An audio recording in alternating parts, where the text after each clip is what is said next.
Okay. I want to welcome everyone to tonight's zoning board meeting. Please be aware of the fire exits, which are located to your left.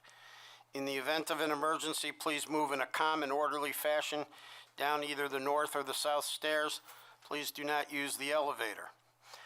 Minutes of the meeting are being taken by our Secretary, Michelle, for the purpose of a record, not as a verbatim transcript.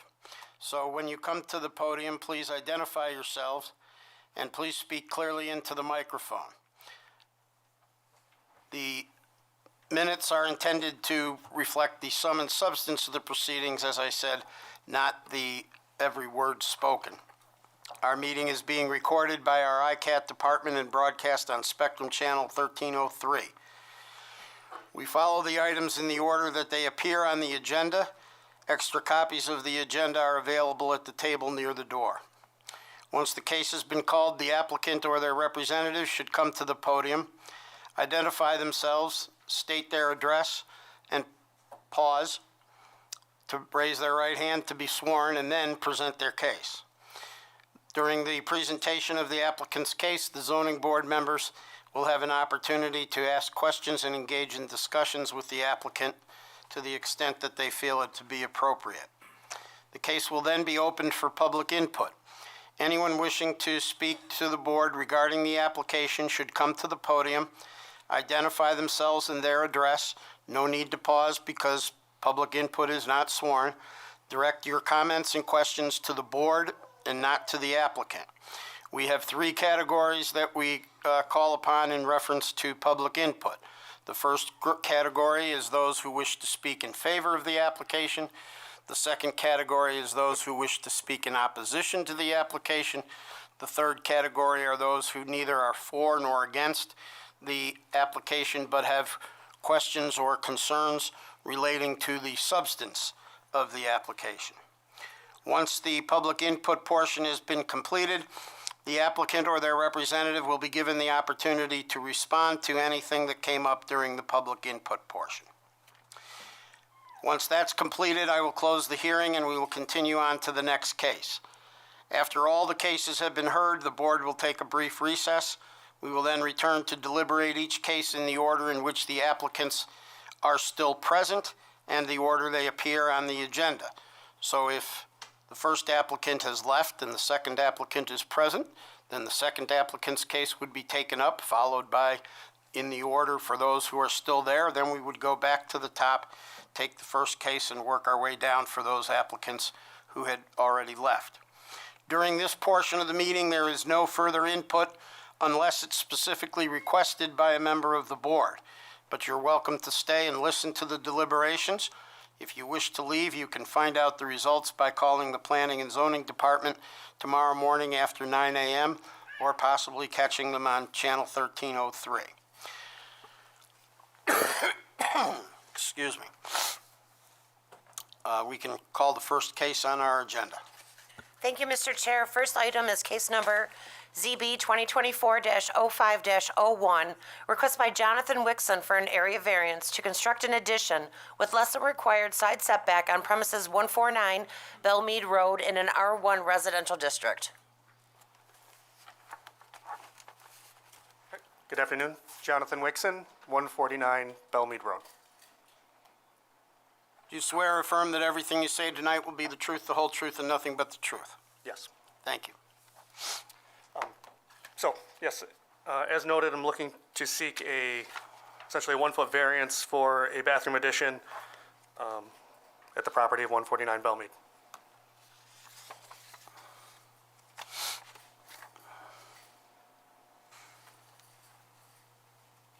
I don't know if you guys need anything else you guys need.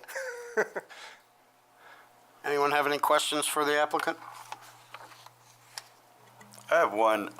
Where you propose to put that addition, you have a AC unit there? Is that air conditioning or is that heat pump? There is an AC unit on that side further forward from where the bathroom will be. Now, where the bathroom will be, is that a sun porch? So part of it will overlap the dining room and, three-season room off the back. Okay. All right. Thank you.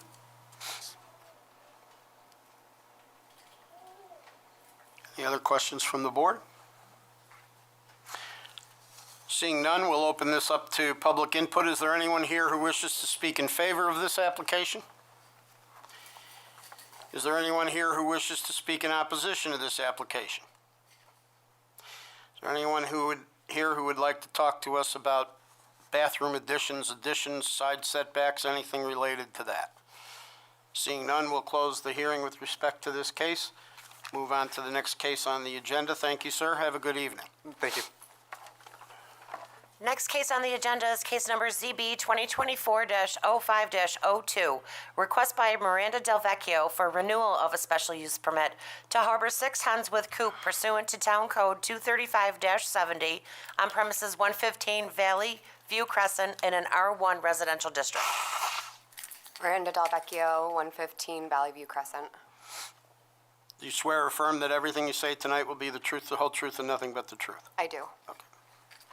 So as stated, I'm looking to renew my permit for 6 hens on my property. I currently have 3 after 5 years of the 6 that we originally had, so I'm looking to add an additional 3, so I'll have 6 total once again. And in your letter to us, you raised a point concerning annual veterinary certificates. Correct, yes. And what I'll explain to you, and I think we've explained in the past, none of us here are experts on animals. At least I don't think any of us are. There's nobody that provides us with any training about chickens and what they need and what they don't need. So we're kind of been feeling our way through this for the last probably 7, 8, 10 years. And that was one of the things that we came up with, thinking that that was something that would be beneficial to everyone concerned. So your comments in that regard will not go unnoticed, and we'll look into that issue further about whether or not that is something that is actually needed and or available. You indicate that there aren't vets. Yeah, not Too many that specialize in chickens. Correct. So, but I appreciate your bringing that to our attention. Thank you. I also understand and assume that you haven't had any issues in terms of predators or anything like that at the coop that We you have? had, our first year, we realized that there was about a 1-inch gap in, between the top of the coop and the run, and a fox got in through a 1-inch gap and was able to take one of our hens, but we've fixed that and we have had no further issues. So that's when you went down to 5? Yes. Yeah, okay. All right. Mr. Chair, I'd just like to add with regarding the health certificate and obtaining it, a lot of the applicants that have been approved for the special use permit have had quite some trouble in obtaining those health certificates, just for the record. Okay. All right. Any other questions or comments from the board? Is there anyone here that wishes to speak in favor of this application? Anyone that wishes to speak in opposition to this application? Anyone that'd like to talk to us about chickens? All right. Seeing none, we'll close the hearing with respect to this case. If you could call the next case on the agenda, please. Next case is case number ZB 2024-05-03. Request by Kara Walsh for an area variance to maintain an existing front stoop with less than required front setback on premises 118 Yorkshire Road in an R2 residential district. Kara Walsh, 118 Yorkshire Road. Do you swear or affirm that everything you say tonight will be the truth, the whole truth, and nothing but the truth? I do. Okay, thank you. I own 118 Yorkshire Road, and last spring I started working with a contractor to fix a front porch that we were concerned for public safety.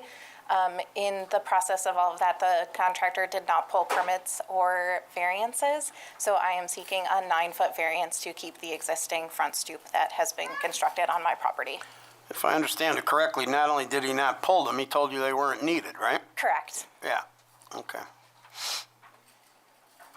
He did say that he does tons of work in Arundecoit, so I Then he ought to know trusted him. better. Yeah, yes. Right. So you, relying on him, and the misadvice he gave you, you proceeded to have it done, and now it's completed, right? Yes. So the alternative to granting the variance is to have you rip it up and get rid of it. Correct. And one of the reasons I'm looking for the variance is to make sure that it meets all permitting and safety concerns. All right.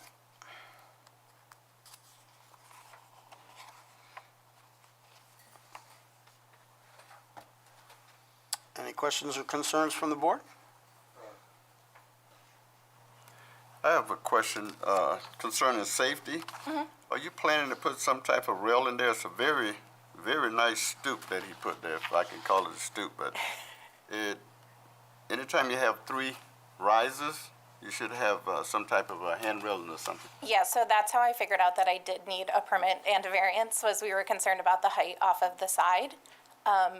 And we do plan on finishing the work, but we wanted to make sure we could keep the full patio stoop before we continued adding landscaping and a railing and finishing the whole thing.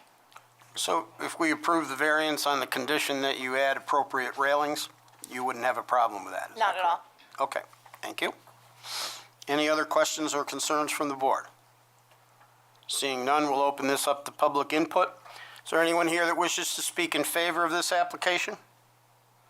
Anyone that wishes to speak in opposition to this application? Anyone who'd like to talk to us about stoops, contractors that don't know what they're doing? Seeing none, we'll close the hearing with respect to this matter. If you could call the next case, please. Thank you. Next case is ZB 2024-05-04. Request by Thomas Harkin for an area variance to demolish existing detached garage and construct a new detached garage exceeding maximum lot coverage and height on premises 170 Bayside Drive in an R2 residential district. Thomas Harkin, 170 Bayside Drive. Do you swear or affirm that everything you say tonight will be the truth, the whole truth, and nothing but the truth? I do. Okay. My garage is over 100 years old. It's starting to list due to its age. We're asking to build a wider, deeper, taller garage to accommodate today's vehicles, which are a lot larger than vehicles that were built 100 years ago. We have elderly parents who I believe will need to come in and out of vehicles in the garage, and right now, the garage they wouldn't be able to even open the door. And so we're asking for a bigger garage.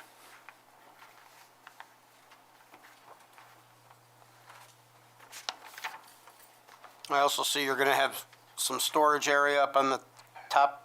That is true, yes. We'll have some storage area on the top and a taller bay doors. That's probably why you confused it with accumulate. I think you're right. You'll probably fill that space in rapid time. I'm sure. Anyone, any other questions or comments from the board?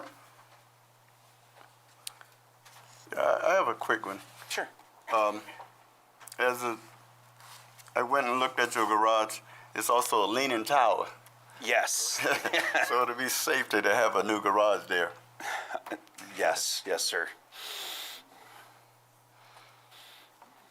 I'm glad you came over and looked. Just so everyone's aware, most of us, if not all of us, go out and check out the locations of each of the cases that are coming before us so that we're familiar with the neighborhood, the individual characteristics of each project. You might not see us, but trust me, we've been there and we've looked for the most part. Excellent. All right. Is there anyone here that wishes to speak in favor of this application? Is there anyone here that wishes to speak in opposition to this application? Anyone who'd like to talk to us about leaning garages that are 100 years old? Seeing none, we'll close the hearing with respect to this matter. You can call the next case, please. Case number ZB 2024-05-05. Request by Arthur Krunzer Vanas for an area variance to install 6-foot-high side yard fencing exceeding maximum permitted height on premises 338 Rogers Parkway in an R1 residential district. Hello, my name is Austin Vaness. I live at 338 Rogers Parkway. Do you swear or affirm that everything you say tonight will be the truth, the whole truth, and nothing but the truth? Yes, sir. Thank you. I'm requesting permission to put a 6-foot tall as opposed to a 4-foot tall fence in the side yard area of my home. I plan to put it from the rear corner of the rear lot line to the front corner. So I would like the entire thing to be 6 foot. As you'll see in the letter, I live next to a school parking lot, which is quite often used as a pass-through 7 days a week, day and night. People just show up there at night sometimes. Headlights are on, shining in my windows. The air conditioner in my house is right towards the front corner, so that would be out of view. I don't see any negatives to my home or to the neighborhood. I think it will look nice to have one fence all the way across, same height, and no one else in the neighborhood will have to look at my air conditioner. All right. Wasn't that bad looking when I saw it. No. Any other questions or comments from the board?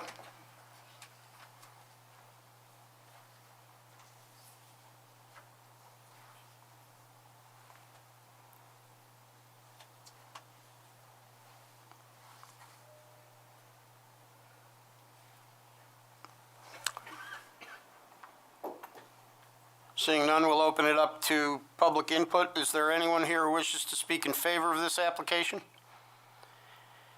Anyone who wishes to speak in opposition to this application? Anyone who'd like to talk to us about fences? Seeing none, we'll close the hearing with respect to this matter. Thank you, sir. Have a good evening. Thank you. If you call the next case, please. Next case is ZB 2024-05-06, request by Adam Tillier, acting as agent for Jamie Jameson and Gail Hoynes for an area variance to construct a residential addition with less than required side setback on premises 113 Belcota Drive in an R1 residential district. Hi, I'm Adam Tillier. I live at 560 List Avenue in Arundequoit. Do you swear or affirm that everything you say tonight will be the truth, the whole truth, and nothing but the truth? Yes, I do. Okay, and standing next to you is? Hi, I'm Gail Hoynes, 113 Belcota Drive. Do you swear or affirm that everything you say tonight will be the truth, the whole truth, and nothing but the truth? Yes. Thank you.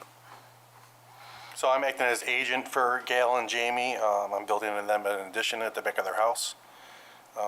And you want it to run along the same line as the wall that's already been there for years? Exactly. So the existing house is 4.7 feet from the property line. We would like to continue that measurement at 4.7 feet. The town code says it should be a minimum of 5 feet. So that 0.3 feet, which equals 3 9/16 inches, is what we're looking for. I think it will look better if the house looks like it does not have an addition attached to it, and that was always existing like that. I don't think there will be a negative impact to the backyard. Right, but correct me if I'm wrong, but a 3.5-inch indentation, for lack of a better word, opens up all kinds of potential problems of water seepage and other things that wouldn't be Exactly, yeah, and the otherwise, construction right? of the addition, yeah.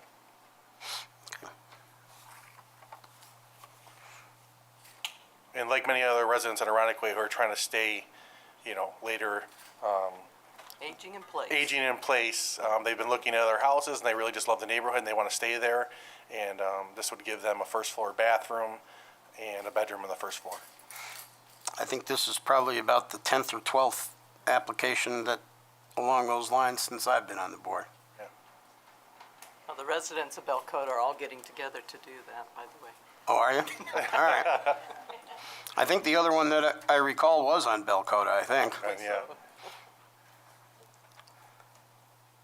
Any other questions or comments from the board? Seeing none, is there anyone here to speak in favor of this application? Anyone here to speak in opposition to this application? Anyone who'd like to talk to us about additions or aging in place or anything like that, or how the residents on Belcota are getting together to change things? Seeing none, we'll close the hearing with respect to that. Ask to move on to the next case on our agenda. Thank you, Mr. Chair. Case number ZB 2024-05-07, request by McMahon LaRue, acting as agent for Christopher Blaine, for area variances for the proposed re-subdivision of 2 lots, creating a lot with less than required lot width on premises 184 Pinewood Trail, and exceeding maximum required side setbacks on premises 184 and 200 Pinewood Trail in an R1 residential district. Good evening. My name is Brian White from McMahon LaRue Associates. I'm here tonight with Christopher Blaine, residing at 200 Pinewood Trail. Do you swear or affirm that everything you say tonight will be the truth, the whole truth, and nothing but the truth? I do. Okay. Thank you. We're here tonight proposing a lot line adjustment for 200 and 184 Pinewood Trail. As a result of that, we're looking to shift the interior property line between 184 and 200, both owned by Christopher Blaine. Because of that, we have two side setback variances, one on the west side of 200 Pinewood Trail and one on the east side of 184 Pinewood Trail. Both of those have existing dwellings, and both, as they sit today, are not within the 10% width setback variance. Each parcel currently is 90 feet in width, requiring a 9-foot setback for each property.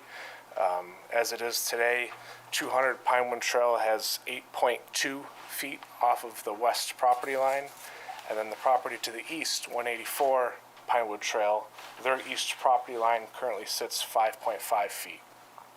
So two of the three variances that we're requesting tonight are existing as the property sits today.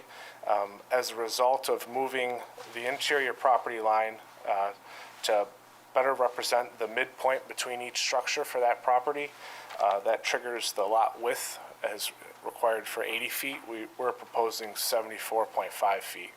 The proposed property line, I think, is preferable for the neighborhood. There is a row of trees along the proposed property line, and it also allows for access for 200 Pinewood Trail into the rear yard area. Currently, the existing property line in the interior is 6.9 feet, also not in conformance with the setback requirements.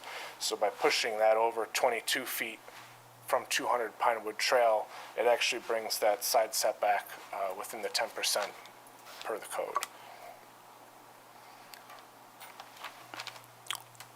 There were concerns raised by a neighbor that this somehow might open the door for parking on the east and west sides of the property. And there was also concern about, I thought, building a new house on a non-conforming lot. Is that behind this? I'm trying to understand why if the same person owns both properties, why there's a need to go to obviously hiring your firm and getting a variance to move a line that only exists on paper. Yeah, so my role as the land surveyor is to go through the subdivision process. The line is proposed to be moved as it's a better representation of the midpoint between each structure. Chris does own both properties, but as it sits today, there's a very narrow area to access behind the house at 200 Pinewood Trail, which is his primary residence. So we were hired to help prepare the subdivision mapping for that. I'm not aware of any new construction. Chris is here tonight if you'd like to ask him any questions. Ma'am, you are? Kara Bartoshevitska. I am the owner of Otic Enterprises, and I'm also a realtor with Howard Hanna. And I am And working, you're here for who? Christopher Blaine. Okay, you can raise your right hand, please. Yep. Do you swear or affirm that everything you say tonight will be the truth, the whole truth, and nothing but the truth? Yes. Okay. There's 2 points, and one of the reasons I actually suggested that Mr. Blaine bring in McMahon LaRue is because when you are looking at 200, on the left-hand side, it is extremely difficult to get into the back of their house, into the backyard. This conversation started with Mr. Blaine probably about 5 years ago when Carrie Ivers was with the town, and she was actually one of the ones that said, if there's ever issues, how are you going to get back into the backyard of your house? So that was taken upon a consideration moving forward. Mr. Blaine is looking to be listing the house with Howard Hanna in the next couple weeks. He's done quite a bit of work on the house, including putting in a brand-new driveway, and he wants to make sure that he had all of this taken care of and primarily being able to access his backyard without disturbing a new property owner. Wouldn't that have been much more easily accomplished by himself, giving himself an easement to allow for use of, say, 4 or 10 feet, or however many feet he thinks he needs to get access the rear of 200, than to go through a whole subdivision process? And the reason I ask that is because one of the things that we're charged with considering is whether there's a reasonable alternative to granting a variance. We were actually working with the town in quite detail, and this was the process that we were told to move forward with this.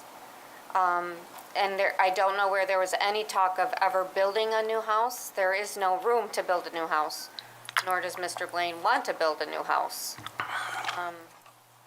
So we were told that this was the exact process to go through. I think also with the character of the neighborhood, an easement in that area might be confusing to future buyers, seeing that those are generally non-conforming lots. To have an easement over the property in that area might be difficult down the road for different new owners. Okay.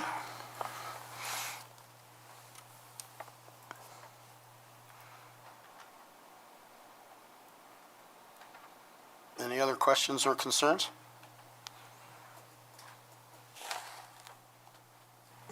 I too was wondering why not just get an easement, because easement go with the deed.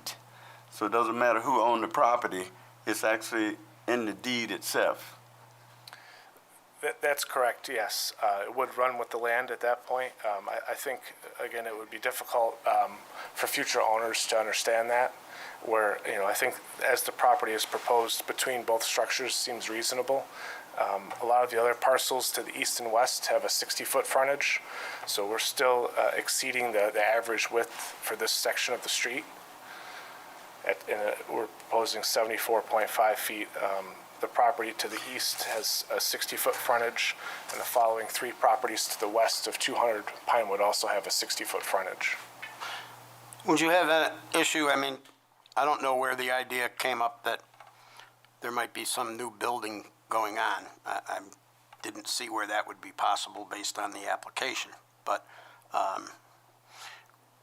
if we were to grant the variance and condition it upon the fact that no vehicles or boats or other items are to be stored in the area on the east of the house that can be stored in conformity with the code in the rear of the property, would that be an issue? No, it would not. No. Okay.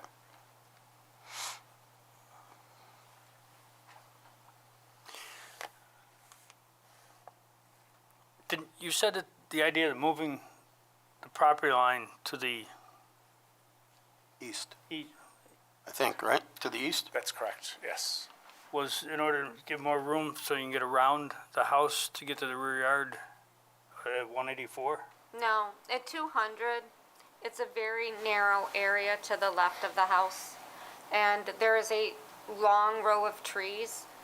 You also drop off pretty rapidly on the yard, and the rear porch is a screened-in porch on the house that was probably built when the house was built, and it's tilting. So at some point, Mr. Blaine's gonna have to have that work done on it. And he wanted to, that was one of the primary reasons, was to make sure that when the time comes that he will have to do that, he's not disturbing another neighbor's property. So he wanted to actually give that little bit of space at that point into his own yard. So, Mr. Blaine, I'm sorry. I'm sorry, go ahead. Mr. Blaine lives at 200. 200. And he also owns 184. He Okay, owns but you're 184. moving the property line closer to 200. Closer to 184. The property line's approximately 6.9 feet off of the residence on the east side of 200. This line on your map is a new line. That's The correct. old line is here. You're moving that line that way, closer to the house, at least the way I'm reading this map. In the middle portion of 200 Pinewood, where it has the tax ID number in faded text, there's a former property line label there. That's the property line as it exists today. Okay, I'm sorry. So we're So proposing, you move, that property line, which actually, then the vinyl shed is on the other parcel. the vinyl shed would be on 200 Pinewood. Yeah, if you moved it over. That's correct. Okay. And which property is he getting ready to sell? He's selling 184. 184, okay, that makes sense now, okay.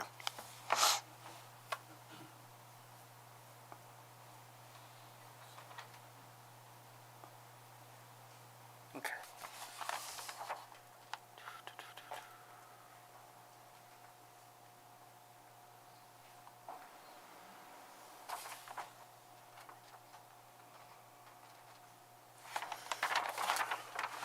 Any other questions or comments from the board?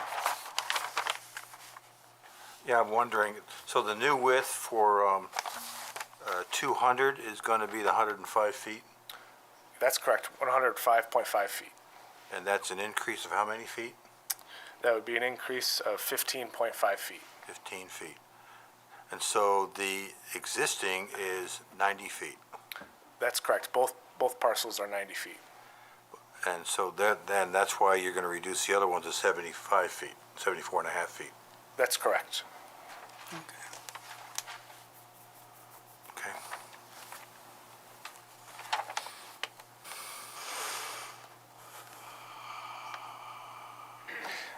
And, there are several parcels within this neighborhood that fit that characteristic as well.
I'd like to make one more point too. I did run some area calculations.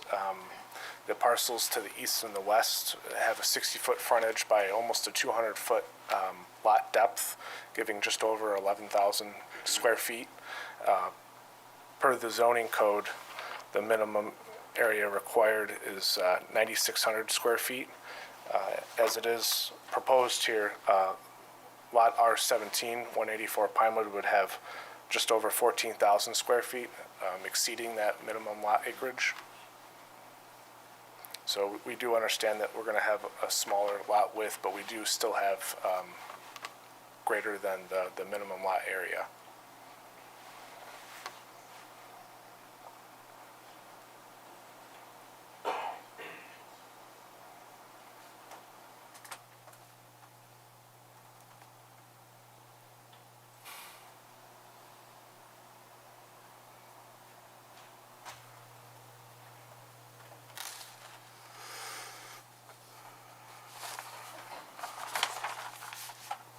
Anything else, Greg?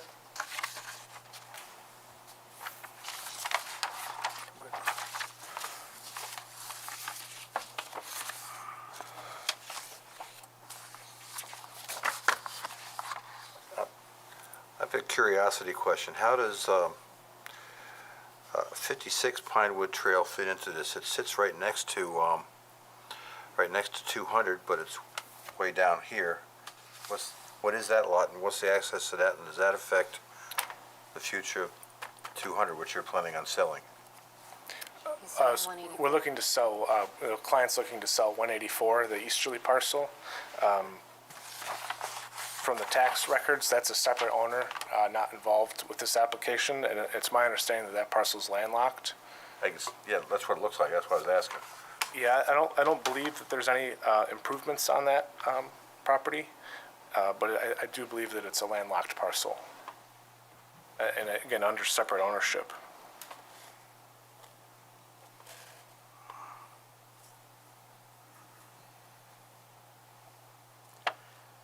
All right.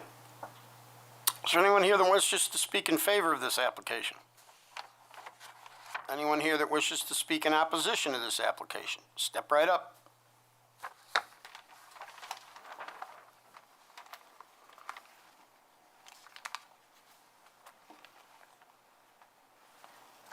Hi, everyone. I'm sorry to say I was unable to hear 90% of what was shared before I came up here. My name is Janet View, and I live at 176 Pinewood Trail. So as you come down the road, you hit number 200. Going further east, you're at 184, and then you come to 176. I've been on Pinewood Trail for 46 years, and I've seen a lot of changes taking place there and in the town. And I want you to please consider the long-term effects of having these changes with non-conforming lots. I sent the letter that you might have received, the email. In it, I mentioned that the property at 201 Pinewood, which is directly north across the street from what we're talking about, has changed hands a few times. Each time the new owner had hoped that he would be able to get an approval from the town to separate his large lot into two other lots, one being non-conforming, with the goal in mind that with the non-conforming lot, he probably would be able to put a small house or building on it. However, in the old days, you just went to the town hall, went to the counter, brought up your comments, and they said, forget it. People are in the town of Arundecoit, they appreciate the ambiance and the way it is. It's not going to work. So it never happened. So I stand here today saying, why do we have to take these two lots at number 200 and 184 and turn one into a non-conforming lot, a smaller lot? I'm concerned for the precedent that it will set in changing these lot sizes, but also for the fact that it would give number 200 the opportunity to continue to park on both sides of his property. For the last few years, there have been boats parked on the northeast side in his driveway and also on, or the northwest, excuse me, and on the east side of the property. What I could hear you discussing, I liked, which was an easement might be better, because if you separate the lots out, then I believe, from what I've heard, that he would be able to continue to park recreational vehicles in two locations, which changes the whole ambiance of the street in the neighborhood.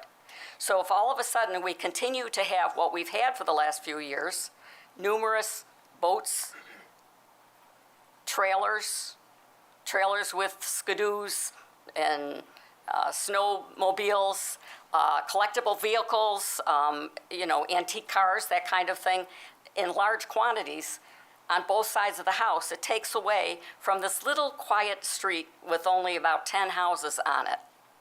So although I want to be a good neighbor, I'm also concerned about what's going to happen on this little street, because if this variance goes through, it could be only a matter of time when the next person comes here saying, hey, I live across the street and I want to separate my property into non-conforming sizes. Then what are we going to do? There are two houses up at the corner of List Avenue and Pinewood Trail that also could come forth and say, I want to subdivide my property into two different properties. So therefore, I say that this is a slippery slope. And I think it's a risk to property values and to the character of the neighborhood. So I would go for the idea of something that would prevent all this parking going on, if there was a way to do that, and still allow the wish that they have to have two different, change the lots. But you would know more about how to do that than I. Okay. Thank you, ma'am. Anyone else who wishes to speak in opposition to this application? Anyone who'd like to talk to us about moving lot lines? Did the applicant wish to address anything that came up during the public input portion? Sir, I'll need you to state your name, your address, and raise your right hand. Christopher Blaine, 200 Pinewood Trail. You swear or affirm that everything you say tonight will be the truth, the whole truth, and nothing but the truth? Yes. Okay. I'd like to address a couple concerns. The first being that the boat and the sled that had the ski-doos on it, or snowmobiles, were all owned by the tenant that Mr. Blaine had in the house that he asked to move back in December. He'd asked that in anticipation of putting the house on the market. He also, as far as adjusting the lot lines for resale value or disrupting the market values in the town of Arundecoit, there are no houses for sale right now in today's market, basically in the town of Arundecoit. People aren't looking at specifics. They're looking at if they can find a house because they want to live in East or West Arundecoit. That being said, I can say that Mr. and Mrs. Blaine have put quite a bit of money into 200 Pinewood since they bought it. They've remodeled the exterior of it extensively in the backyard. When I first came up here and spoke, I mentioned that Carrie Avers was actually the person that mentioned changing the lot line. That was probably, how long ago has she been gone? 7, 8 years? Mr. Blaine has done quite a bit of work with McMahon LaRue, coming in and working on what he needs for performances on his own house. So when you asked why did he bring in a large engineering firm, that's why. Going forward, there is absolutely no room to put a new build house, regardless of what size, on the lots. So unfortunately, I don't know what previous owners or potential owners had done across the street, but that is not Mr. Blaine's intention at all. He simply wants to be able to list the house, sell the house, enjoy his new neighbors, but be able to have access to his backyard in a safe way without disturbing the tree line as well. So if I understand what you're saying correctly, in light of what the previous individual addressed, you're actually going to reduce by 15 feet the area that anyone at 184 would be able to park things in? That's correct. Originally, the previous tenant, without Mr. Blaine's knowledge or approval, he took the driveway, the single driveway, and he extended it out, and he made it into basically a 2-car garage with a turn area to park his boat in. Mr. Blaine put all of that back in place.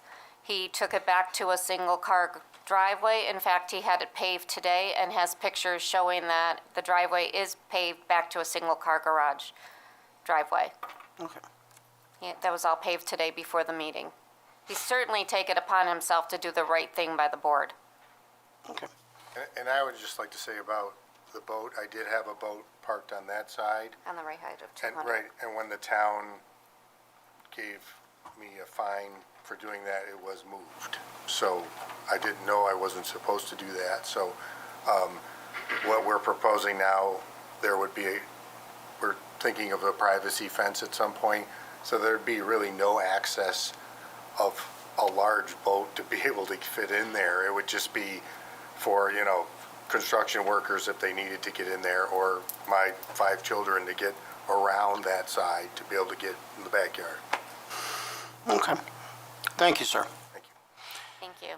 And we'll close the hearing with respect to this matter and call the next case on the agenda. Excuse me. I need to make a No, comment. ma'am, ma'am. Something was said about me Ma'am. that wasn't true. Ma'am, the way this works, I announced at the beginning of the meeting, the applicant goes first, then public input, then the applicant, then the case is closed. You are out of order. Please sit down. Is there someone I could ask when I could make a comment? There's no more opportunity tonight to make a comment on this application. None. Okay.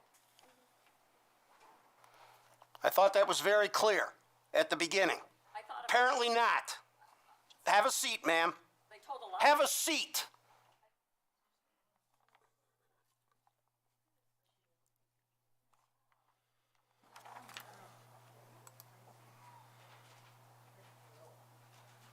Please call the next case.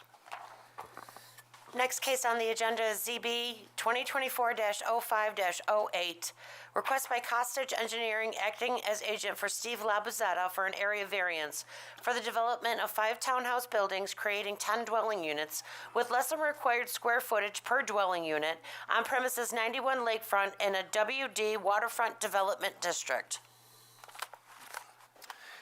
Good evening. Evan Gaffel with Costage Engineering, 217 Lake Ave. Steve Labuzetta, owner of the property, 96 Reservoir Avenue, Rochester. Both of you swear or affirm that everything you say tonight will be the truth, the whole truth, and nothing but the truth? Yes, I do. So the proposed plan for this development at 91 Lakefront on the 1.16 acre lot that recently was rezoned waterfront development is to construct a total of 10 dwellings units in 5 buildings, which equates to 5,092 square feet per dwelling unit. We are here tonight seeking relief from the subsection 23533, which requires townhouse must have a minimum area of 6,000 square feet. The waterfront development district allows for multiple allowable uses, and we believe that this is one of the lower density proposals that could be put on this site. Some of the history, we had developed these buildings to be they're to be rented, owned by the landlord, which we were believing, met the definition under town code of multifamily, which is 4,000 square feet per dwelling unit. In November, we had met with the town and asked for interpretation on how they wanted to classify these structures. It came back in February that they deemed that it would fall under townhouse. With the code with townhouse, some of the requirements are that they are individually lots and they are individually owned, which this is not the case with this. So we are kind of using, feeling what's appropriate with this land, with the definitions. So we're seeking that additional 2 units. We have Westage to the west. That's a higher dense development. This is more to be a transitional zone. What else we got? So right now, under the code, it's allowed 8 units. We're asking for the 10. So if we don't get the variance for the 10 units for that density, we'll go back to the 8, which we will just have to modify the structures to meet that 6,000 square foot. The intent was to create smaller units for both the cost of renting and construction.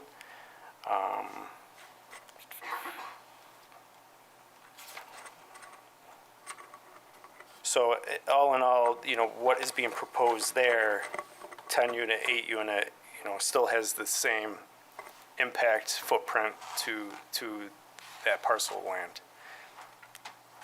Anything else you want to? If I understand you correctly, you don't need a variance to construct 8 units of the type that you'd like to construct, correct?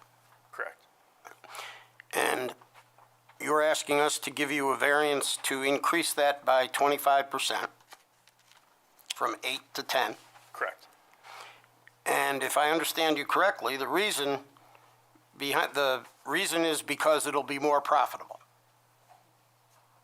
There'll be 10 units paying slightly less rent for slightly less size, so you'll make more money. So the intent with his development is to gear towards empty nesters. The market, is crazy, and I know a lot of people are looking to downsize. So we don't really need that additional square footage to meet the code to develop these units. We're trying to keep the cost per unit actually for the end user down. So, Mr. Labazetta, could you just move closer to the microphone, please? Thank you. sure. So profit is possible, of course, but also the per unit size speaks more to the demographic that we're marketing these to. Therefore, empty nesters being more around 2,000 square feet rather than 2,400 square feet each. So we think that they'd be much more suitable a little smaller as each dwelling rather than larger. You're talking about a different size of what, 400 square feet? Is that what I understand you to say? Yes. All right. So, but these aren't going to be owner maintained, these are going to be landlord maintained, right? That's correct, yes. So they're going to have the same attractiveness to empty nesters, whether they're 2,400 or 2,000, the difference being usable space inside. Well, but the price for building a larger unit, you have to get it back with higher rent. So we think that to try to balance between a smaller space and more affordability would come with a smaller footprint unit. I'm just concerned because, as I mentioned earlier, one of the factors that we have to take into account in deciding whether or not to grant a variance is whether or not there's a reasonable alternative that doesn't require a variance. And if there is, then that mitigates against granting the variance. And what I've been hearing so far is that the reasonable alternative to granting a variance is building within the confines of what the code already allows you to do there, and building 8 units that might be slightly bigger and slightly more expensive. But you'd prefer to build 10, which will be smaller, less expensive, but multiplied by 10 instead of by 8. That's correct. Okay. Is there any other justification for granting a variance to permit 10 units as opposed to 8 that you haven't shared with us yet? No, sir. Okay. We actually, for the actual square footage that we actually have permittable square footage of land that would allow 8.5 units, which of course. I've never heard of a half a unit. Correct. We're not proposing that at all, but I'm just saying, we're really asking for 1.5 extra units, not 2. As you point out, on a practical level, it's 8. But again, with that determination from the town deeming it to be the town home and putting us in the position to meet that 6,000 square feet when that wasn't the intent, because with the multi-use family units, which that definition we believe applies to this development also, would allow for 12.7 units. Did you seek to challenge the town's interpretation of the code? We sought to have it defined, and there was back and forth on it, and frankly, even the town at the meeting that we had suggested that there was reason to be able to consider this either way. And it wasn't until we got a letter of determination that they came down with the interpretation of townhouse. But when was the letter of determination? In November. In November? No, it was. Oh, I'm sorry. We asked in November. I asked in November. It was provided to us in February. And I believe that the town code permits and provides that if you disagree with an interpretation of the code that's been made by the town, that you can ask us to review that determination and determine whether or not we agree with the interpretation. But that's not why you're here tonight. And my question is, has that time for reviewing that determination, interpreting the town code, expired? And I believe it has. I'm sorry to say I'm not sure. I mean, that would be a reasonable, another approach.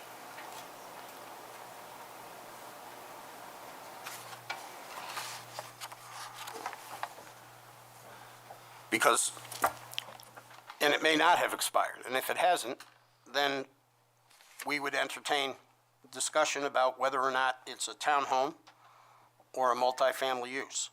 And then the board would make a determination interpreting that provision. We would either agree with the town that it's a townhome, or we could conclude that it's, as you indicate, should be multifamily. In which case, if that was the case, I think you told me you could build 12 units. Yeah, 12. Correct. So we need to determine I that think timeline. I would like to, of course, know if a limitation has been, I would have to double check the code, Jeffrey. Correct. We can let you know at the second half of the meeting if that's still valid. very good. All right. I have the interpretation letter, Mr. Chair. Was that part of the packet? Because I didn't recall seeing it. If you have it, that would be helpful. I believe it was not within the zoning variance packet, no. No. But if you could get us copies of that, I would appreciate that. Absolutely. All right. So before moving forward, if we could get that determination or look into that timeline, you know, we would ask them to appeal it if that's the case. Well, we'll look into that while we're finishing up. Is there anything else that the applicant wishes to address to the board, or any questions or comments that the board has for the applicant? Yes, I have a couple. You indicated that you was building these units for people that was downsizing. Well, that's the demographic that I had felt was most likely to be attracted to. Those are your words, downsize. That's But right. the reason that struck me is 2,400 square, that's a pretty large unit. How many bedrooms? Well, they're 2 bedrooms with the possibility of having a third room be used as a bedroom, but they're designed with 2 bedrooms in mind. Okay. All right.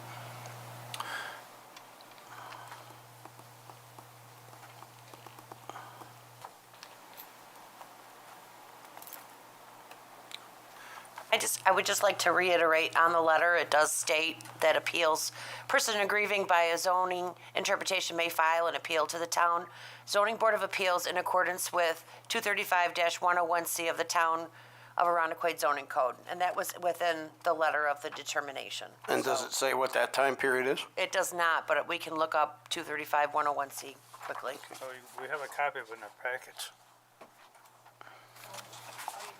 Yeah. It's the last item on the agenda. Oh, in the next case? Yeah, okay. So we have a copy here. But there is no time limit. Yeah, I don't see a time limit. Stipulation on these as far as I can see.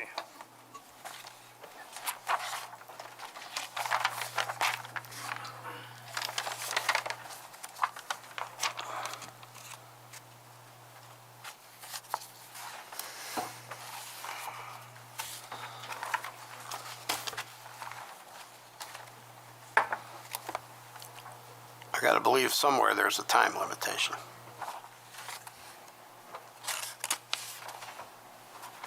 We'll look that up. Any other questions or comments from the board? One, you said if you were to do 8 units, they would be larger? Yes, And that's if they were to be larger, I'll know off the top of my head, maybe Michelle can help, but wouldn't that increase the required amount of square footage required? Therefore, wouldn't that drive you to asking for another variance? So the way I understand, you want to take this, Evan? Right. So if we had the 8 units divided by, the total acreage of land, divided by 8 instead of divided by 10, we would meet that 6,000 square foot requirement. If the units are the same size as what you're planning now. But the larger the unit, the more square footage is required, right? So the calculation is based off of the overall the overall parcel square footage divided by the unit. So By what? how many units? So not the square footage of the unit. Okay, so you're saying that you only required 6,000 square feet, whether it be 3,000 square foot house or a 2,000 square foot house? Correct. That's right. Because that determines the density of that piece of property.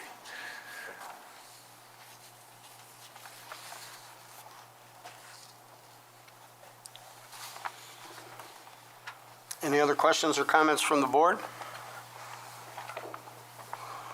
Is there anyone here to speak in favor of this application? Is there anyone here to speak in opposition to this application? Step right up, form a line, come up one at a time, make sure you speak clearly into the microphone, state your name and address. Good evening. William Lafort, an attorney at the Trevette Cristo office at Canal View Office Park in Brighton. I'm here tonight, first of all, to at least make it known to the board that Westage is represented by me. And again, tonight I have with me several of the board of directors. If they have questions from you that they could answer from you. I know there's been a lot of communication from my clients to the board directly, so I think you have some of that communication. I'm not going to repeat that. You already have that as part of your record. I just want to reiterate there are a number of concerns which the board has with this project. Of course, it's right adjacent to Westage, and there's a driveway that was called 3rd Street, which is the access to their property. And at some point, there's going to have to be an agreement negotiated between the parties who use that street with regard to developing this property. Since 1993, I believe, the board has taken the responsibility of maintaining that street, plowing it, repairing it, repaving it, and there has been no shared of the maintenance expenses or anything like that. That would have to be agreed to, obviously, with the development of this property. And obviously, the big concern that the board has is construction with construction vehicles, obviously a lot of traffic coming in and out of their proposed project. And it's a very, very narrow street. I don't know if you've seen it, but you should go take a look at it. There's a lot of potential problems that could occur, and obviously I can't predict what's going to happen, but very, very much of a concern of the people who are the residents at Westage. Again, there's a lot of agreements that would have to be come up with between the developer and Westage with regard to that street, that 3rd Street, with regard to its maintenance, sharing of expenses and things like that. And it's just one of the concerns which the board has.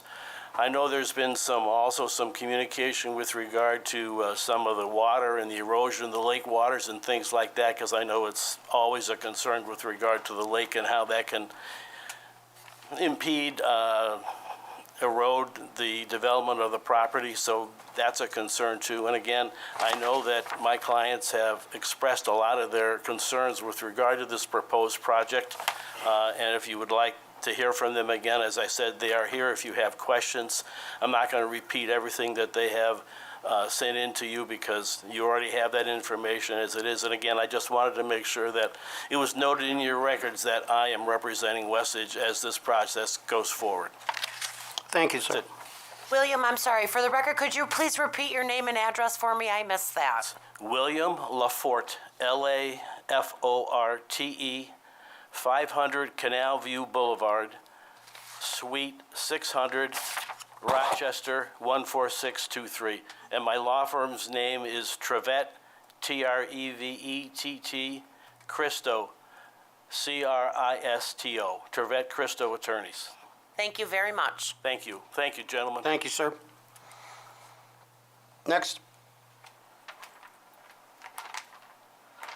Hi, I'm Nancy Griffin at 15 2nd Street, and I have concerns on how this much construction is going to fit on that little property, and also be able to maintain cars for the tenants that live there. I have no idea what their plans are for storm sewers. That's a definite problem we have in the area. And if they cause more problem, we're in trouble. Also, this property has belonged to them for probably 20 years. They have never maintained it. The deer won't even go in that lot. And why should we think that they're going to maintain it now? They're just looking to get money out of this lot and crowd it into the neighborhood. And I don't think that's right. Thank you, ma'am. That's all I have to say. Next. Hi, Lynn O'Brien, 5284 St. Paul Boulevard, also 163 Lakefront. It's my understanding that Westage no longer allows new owners to rent their property. So to have total rental down there is problematic. It changes the neighborhood. Just today I heard and saw a new variance proposal sign go up for what used to be the Anchor Inn, and they're proposing either apartments or condos. I've heard both, and a store. So already, if this passes, you're setting a precedent, and that's my concern. The number of rentals, the number of Airbnbs we have in the neighborhood, it's no longer going to be a neighborhood. It's being built in a floodplain. I know they're building up the land. When we came back, 17, 18 to speak, it looked as though the land was being built up. The garage is underneath, 2 stories, and then a open patio on the 4th story. I don't know if that's still the plan. But I'm concerned with the flooding and what happens to our property if that gets built up, because the property gets lower as you move west toward the river. We came almost up to the lakefront sidewalk with our flooding.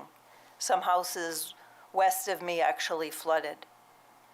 So what's the plan for us? Because we don't get any government assistance. The town hasn't helped us. We were told there was a drain going in, a pump going in at the end of Somerville or Second. Previous superintendent couldn't remember which one was approved, but then said, no, he doesn't know why I thought that. But he did make that phone call to me. Ma'am, I'm confused. Isn't your property east of this property? Yes. Okay. But as you go west toward this building, we were an entire pond. When we flooded, we've lost 30 feet of land with the 2 floods. So the water goes toward the river because it's lower. Right. Each house gets lower. Okay. As you travel west. All right. So with that being built up, it's going to push closer to our houses. Where is it going to go? Okay. It's got to come up. The rentals is huge problem. So that's what I needed to say. Thank you. Next.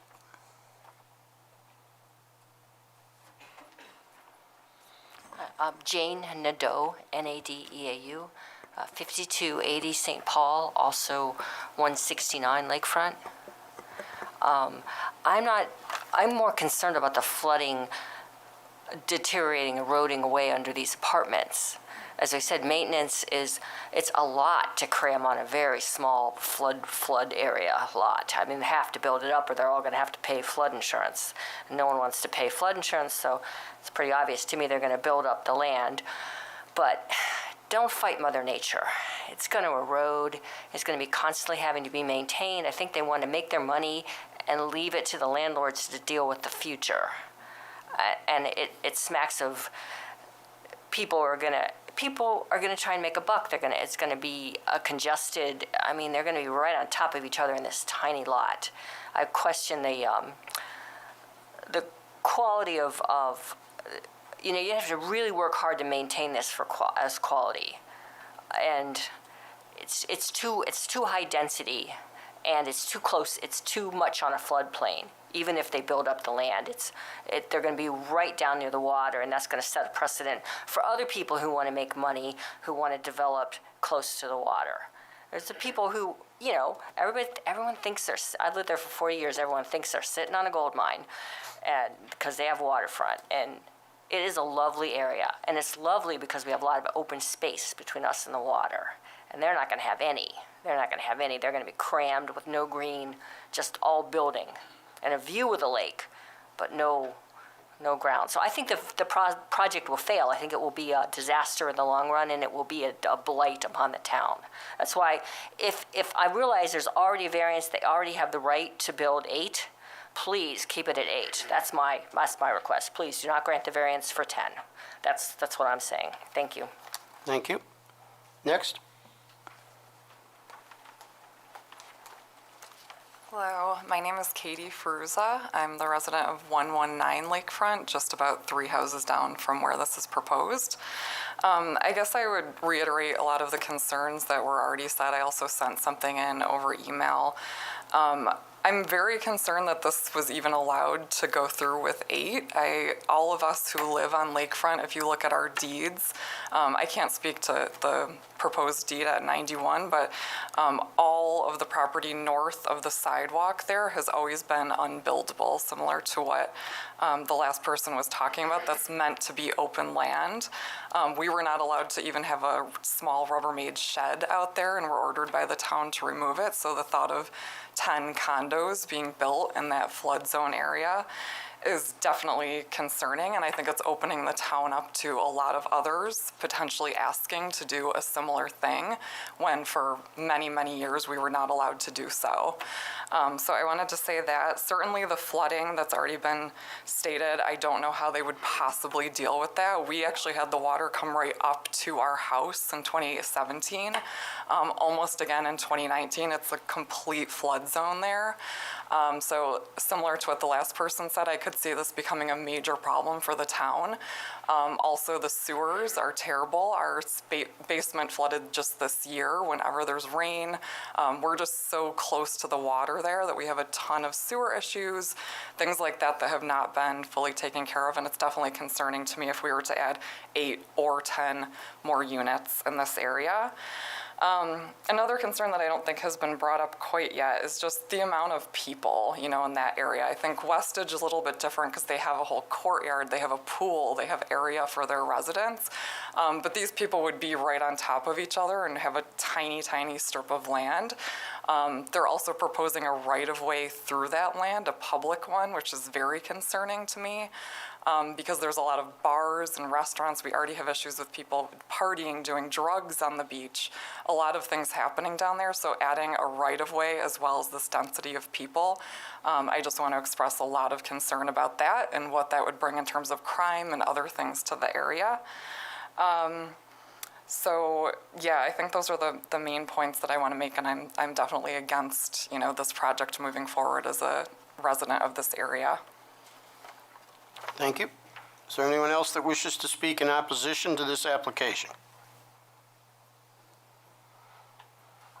Anyone who wants to address the board concerning this application that's neither in favor or opposed to it?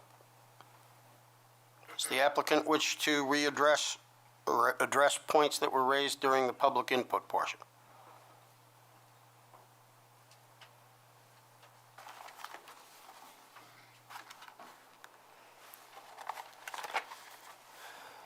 So I think we'll start with the flooding issue. So with the erosion, we have been in contact with DEC about doing stone revetment above the coastal erosion hazard line. It's been determined by DEC that that's not their jurisdiction. We're not encroaching into that coastal hazard line. As far as the flood with the FEMA flood requirements, we would have to abide by all the rules and regulations with the Army Corps. You know, there's different ways to do that and mitigate that. You know, and that's still, we're moving towards that direction to get into design on that. We are aware of it. And then there's also the state and local regulations regarding the stormwater. And we have a plan by DEC requires us that we can't essentially take water that, you know, runoff that we're creating on our site and let it go to the neighboring properties. So we have some ideas of how we capture that, manage that, and follow the DEC regulations.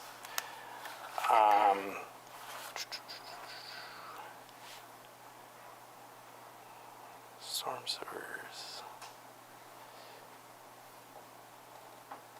So I think a lot of it was flooding, and then it was the access through 3rd Street of Westage, and having an agreement with.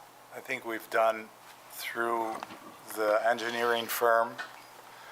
I feel quite comfortable with the issue of volume of traffic being increased to where it can be a possible problem for the people that are complaining about it. I mean, I have been there many, many years, speaking personally. It's a very quiet street, and even with all of the tenants at Westage that are there that could possibly be coming and going, the street is very, very lightly used in my view. And of course, it was public up until 93. It was a public street. Nothing has changed. I don't know that the 10 apartments could possibly really add to that any more of a hazard than one would have once they get out onto St. Paul and go wherever they have to go. I mean, I just don't see it that way. Also, I don't think just because you have rental apartments that it automatically attracts a rowdy lifestyle, a very transient lifestyle. And honestly, again, we're trying to make these a very upscale, a very quiet resident would be attracted to this type of apartment. And I just don't agree with the fact that these are going to attract a lifestyle that's not going to be conducive to the quiet lifestyle that's being enjoyed there now. I think it's going to just be part of what everybody already enjoys. As for the public access, possibly something can be done creative about that. I think it could be a neighborhood restriction, or I'm open to suggestions. I mean, honestly, it was something that we thought we would do in light of the complaints we had from those who thought that they would no longer have access to the beach. So, I mean, depends on, you can't please everybody, it seems, I don't know. But anyway, that's what I have to say about the quality of the tenant. As far as Airbnbs go, I don't know. I mean, certainly it never came into my mind as part of the plan that would be the case. So all I could tell you is that. And I fully intend to become one of these residents. I mean, I am the demographic that I am proposing that these units be attracted to. So I don't know what that's worth. They don't want me there, but I happen to be the person that I would try to sell or rent the idea of living to there. So that's what I want to say about it. Thank you. So I want to touch base again on the proposed traffic volumes. We use the ITE, Institute of Transportation Engineers, the latest volume it's produced. It's essentially a book that we refer to. It breaks down There's 6 books that, every different use you could think of, and it's all based on case studies, and they determine what the average trip generations for that use, so that a project like this, we could anticipate what the traffic volumes would be. Under the land use that this structure fits into, this development fits into, we're looking at weekday peak hour being between 7 and 9 a.m.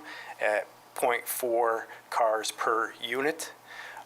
So we just kind of rounded up to 1 car per unit for those 2 hours, 10 cars within those 2 hours for, that morning peak hour. That's the 7 to 9 you were referencing? Correct.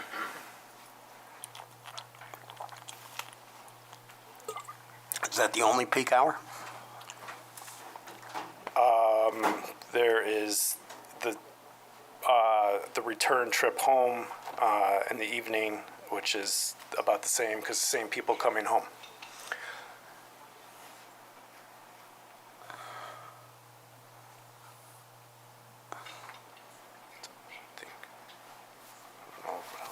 That's all I have to add. Is that all you have to add, sir? Yep. Okay, then the hearing with respect to this matter is closed. We'll move on to the next hearing on the agenda. Next item on the agenda is an item for board action, determination of the code enforcement officer to the Zoning Board of Appeals for the interpretation of the expiration of the area variance regarding case number ZBA 2023-01-1 for 36 Madison Terrace in an R2 residential district.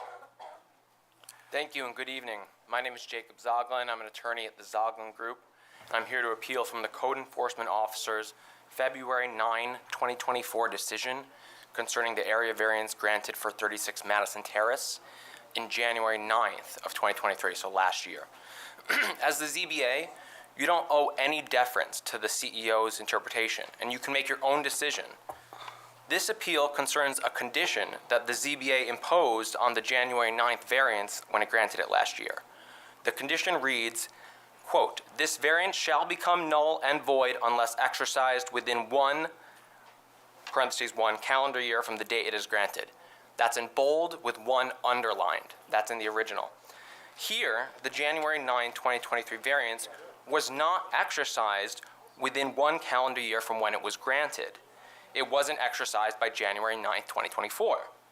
To confirm these facts, my office submitted a Freedom of Information Law request to the town. The town did not produce any records showing that the variance had been exercised. Accordingly, under the plain terms of the variance condition, the variance became null and void on January 9th, 2024. But the code enforcement officer did not interpret the requested condition. Instead, the code enforcement officer interpreted a section of the town code, section 235-101E2. That section renders any variance granted null and void unless a building permit is obtained and work is commenced within 1 year from the date when the decision of the Board of Appeals became final. That town code language is very different from the condition the ZBA imposed. The code enforcement officer's interpretation is not responsive to our request because it interprets a town code section but not the variance condition cited in our application. By ignoring this condition, the CEO's actions have the effect of usurping and undermining the ZBA's authority and effectively treating the variance condition as if it didn't exist. The CEO tried to erase your your condition. The fact that Town Code Section 235-101E2 contains such different language with a different threshold for when the variance becomes null and void does not deprive the ZBA of authority to impose a stricter condition on a variance, which is exactly what it did here. It's the opposite, actually. The ZBA's inclusion of a condition demonstrates that it was the ZBA's intent to have a stricter condition for when this variance expires that goes beyond what's in the town code. New York state courts apply the legal doctrine of ius dem generis, which means just that where there is a general principle and a special provision relating to the same issue, the special provision controls, even if there's an inconsistency. So that principle applies here because the town code contains a general provision for when a variance becomes null and void, whereas the variance condition contains specific provisions for when the variance becomes null and void. The more recent specific variance condition controls of the older general town code provision. And the fact that the ZBA imposed a separate condition and wasn't merely citing the town code is obvious, because the condition imposed by the ZBA does not reference the town code at all. The variance condition is stricter than the town code, and the variance condition contains very, very different language. I'll give you a brief overview. The town code section, when discussed as the scope, says any variance granted under the provisions of this subdivision. But the variance condition says this variance. With respect to what must be done to prevent expiration of a variance, the town code uses this language: unless a building permit is obtained and work is commenced within 1 year.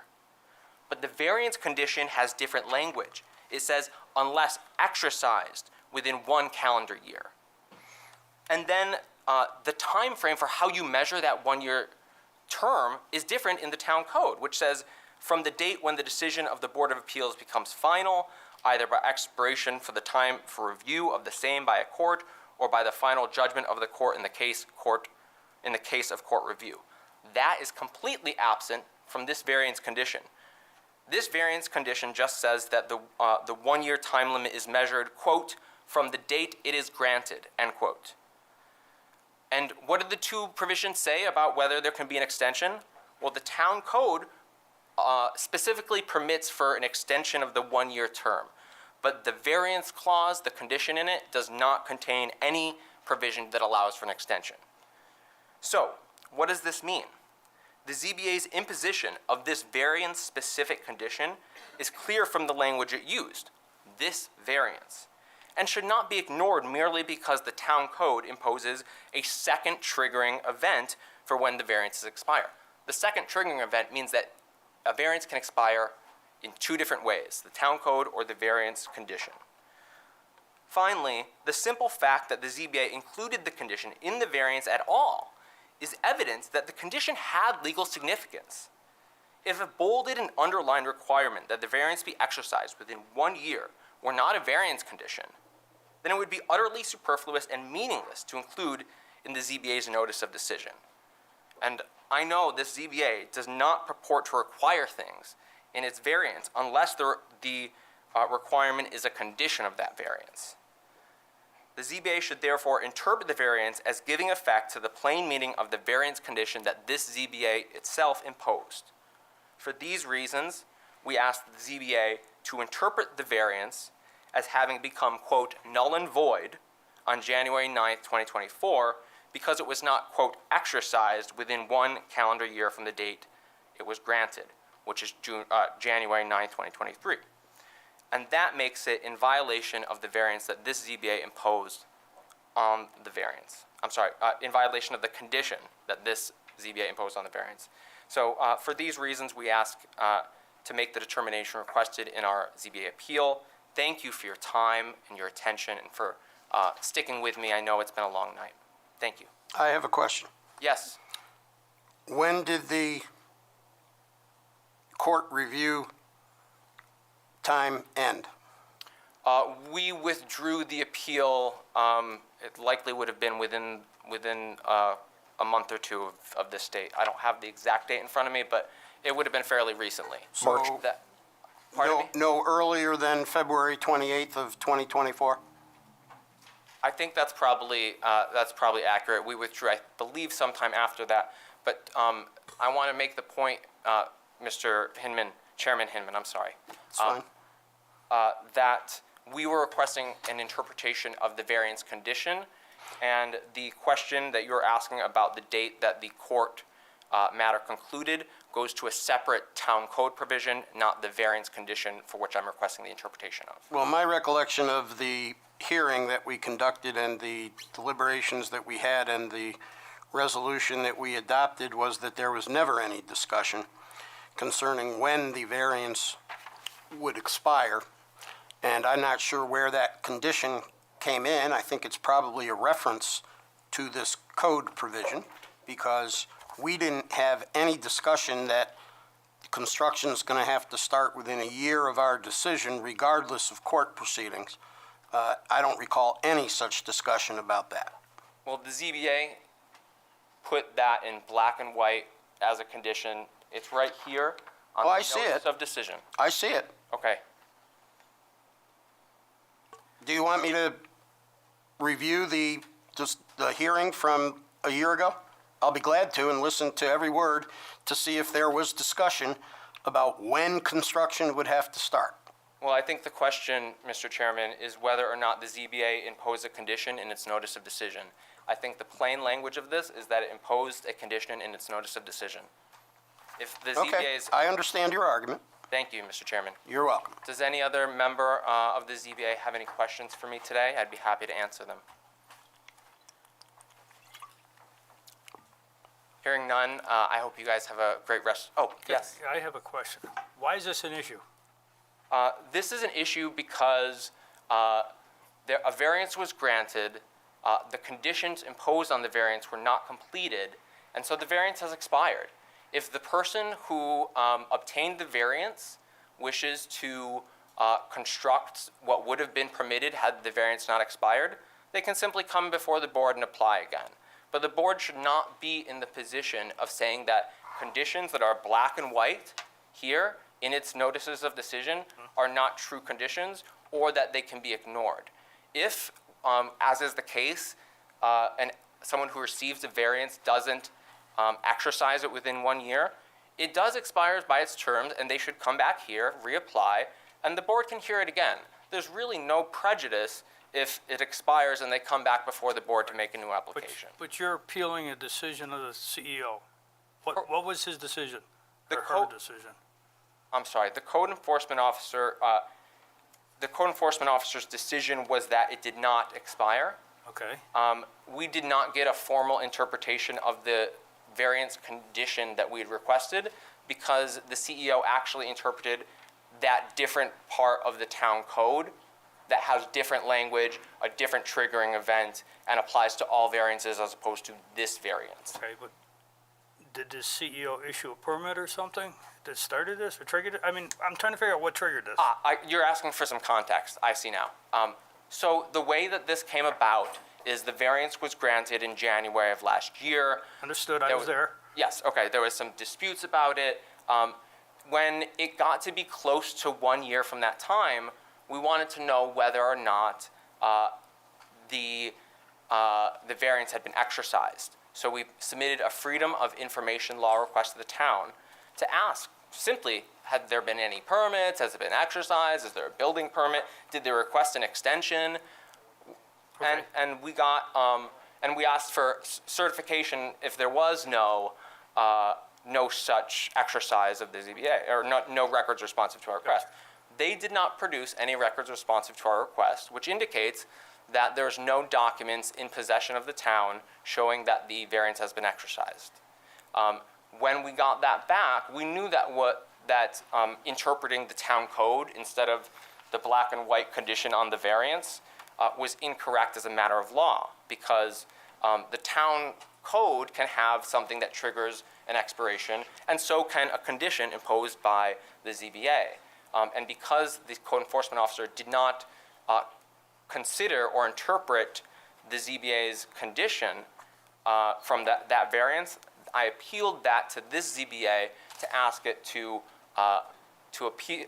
correctly interpret what was requested and to make the determination, which is clear from the plain language of the condition, which is that this variance expired because it was not exercised within 1 year from when it was granted. And the applicant hasn't applied for a permit or put a shovel in the ground or? As of the date that the 1 year from when it was granted, the applicant had not applied for a building permit, had not sought an extension. And I want to make one further point, which is that there is an admission during the court case that the variance was granted January 9th, 2023. So there's no disputing that January 9th, 2024 was 1 year from the date, 1 year from when it was granted, and that the variance wasn't exercised. Any other questions from the board? Thank you very much. Is there anyone here to speak in support of the applicant's appeal? Anyone here to speak in opposition? Sir, it's not a public hearing. I'm gonna say, Oh, this is, all right, This then. is just an item for board action. It was not advertised as a public hearing, so we can't. All right, if someone wishes to address it, can we entertain that, or I'll shut them off? Okay. We can hear comments about it. All right, then we'll hear comments. Does anyone have a comment they want to make to the board about this? I would thank you for that opportunity. My name is Michael Geraci. I represent Adam Talir. My office is Geraci Law Offices, 45 Exchange Boulevard, 4th floor, Rochester 14614. I represent Adam Talir, who I would submit has operated this process in good faith since January 2023, when this board granted his variance. What I think is amazing but quite telling is that Mr. Zoglin failed to mention until he was asked that after this board granted the variance, they filed an Article 78 action. They did not prevail there. They then filed an appeal to the 4th Department. When the time to perfect that appeal had almost expired, they asked for a further extension based on law office being too busy, too many things going on, got another 30 days, and then they withdrew their appeal. To me, I think it's very telling that that was done in an effort to delay, because my client sat there. He had to obviously undertake great expense to retain counsel to defend against this action. The House is sitting there. He has not acted on it because of the litigation that was started by the Knipple and Carlisi. And again, he's operated in good faith throughout this whole process. I would ask that the CEO's determination be upheld, because this is exactly what the law is in place to protect against: frivolous litigation aimed to try to trip up this board and to harm people who are trying to operate in good faith. So I would simply ask that the determination be upheld. I'm gonna go. Oh, you can go. I can go. Okay. I'm Adam Talir. I live at 560 List Avenue. I don't know if I need to swear in, but Nope. I'm the owner of 36 Madison Terrace. I'm the one that came in and asked for the variance that allows me to build a house pretty much to code. I asked for a little bit of a front setback and a rear setback matching the Carlili's house, if I pronounce her name right. Shortly after that, they took the town and me to court, appealing your decision. So imagine that I have to get counsel. I have to then go through that court proceeding with the New York State Supreme Court, where Mr. Zoglin did his work and was then turned down, and when you guys were held to be correct. And that court said, no, this variance is fine, you should be able to move forward. They then started another appeal after that, asking for 6 months to work on perfecting their case, which after 6 months, they asked for another 2-month extension to perfect their case. Then April 8th was their last 1-month extension. That was on the day of the eclipse. The Friday before, I came into the town hall asking about another variance I'm here for tonight, and that is when they withdrew their appeal, their second appeal, and then started the new, hey, you guys had a year, you should have denied this claim. I'm asking you, how can you ask any person in the town or in New York State or the United States of America to buy property to either to build a house for yourself or for investment, and then allow somebody to start frivolous lawsuits? How can I go and try to sell that house to somebody? It's impossible. I've had 6 to 7 people come up to me with my realtor and ask me to build them a home there. Well, the neighbor who is suing you and me goes out and constantly harasses them. I have audio recordings. I have multiple witnesses that this is happening.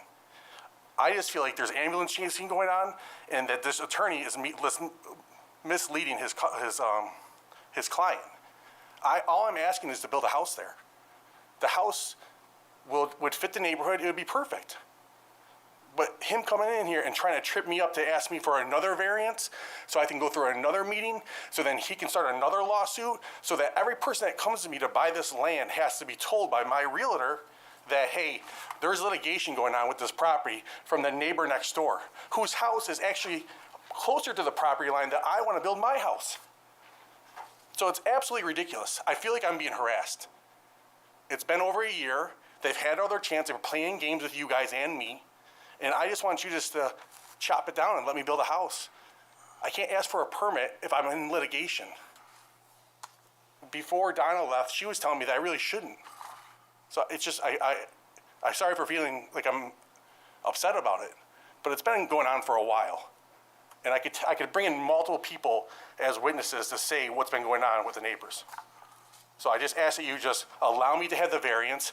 I'll get a permit within 3 to 4 months, and I'll build a house, and I'll either sell it to my aunt or I'll sell it to somebody. That's what I do. I'm building a house in Titus right now.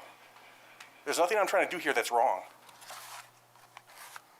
You indicated, sir, that the date of the, Mr. Tillier? What's that? Yes, You indicated a date, if I understood you correctly, of discontinuance of the appeal of April 5th, If that was the Friday 2024? before, I mean, I'd have to go back Well, and the look. 8th was a Monday, correct? The 8th was a Monday, yes, right. So the 7th would be Sunday, the 6th would be Saturday, and the 5th would be Friday. It's around that time. I could be incorrect by a week or so, because when I talked with Michelle in the office, it had come up to her like, oh my God, did you see what they sent? All right, so So it wasn't right after. it was sometime in late March or very early April that the appeal was It was discontinued? at least 8 months after. March 29th, 2024. March 29th, 2024, thank you. Right. And All so we're wasting our time tonight. That was, that was the question I had, thank you. Is there anyone else that wishes to comment?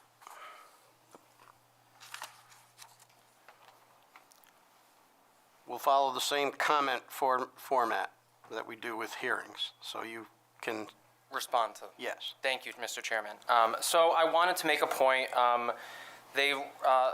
The variance holder claimed that they didn't have knowledge or intent to violate the code. There's no mens rea element to the 1-year requirement, which means you don't have to have a specific mental state. These are strict liability issues, which just means that if you fail to seek an extension within 1 year, it doesn't matter your intent. It expires by operation of law. So his statements about knowledge, intent, it'd be the same as if someone told a police officer they didn't know the speed limit was 35 and they were going 55. Sorry you didn't know. As long as they pull over. As long as that's right, Mr. Chairman. Not a good example to use in this day and age. So the failure to seek an extension within 1 year is not legally relevant to whether or not it expired within 1 year. I also want to respond to his unsubstantiated and fact-free claim that the lawsuits commenced were frivolous.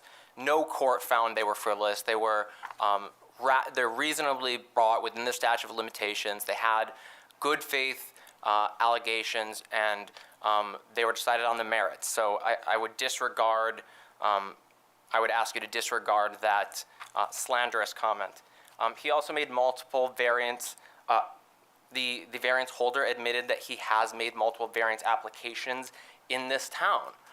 And so if he's received variances in this town, he should know that the town code provision, at the very least, requires him to exercise his variance within 1 year. And he should have looked at his own variance to determine whether there was a condition that said that it expired in 1 year. And if he had paid attention to the plain language of his own variance, it would have been clear from the notice of decision that it expires by its terms within 1 year.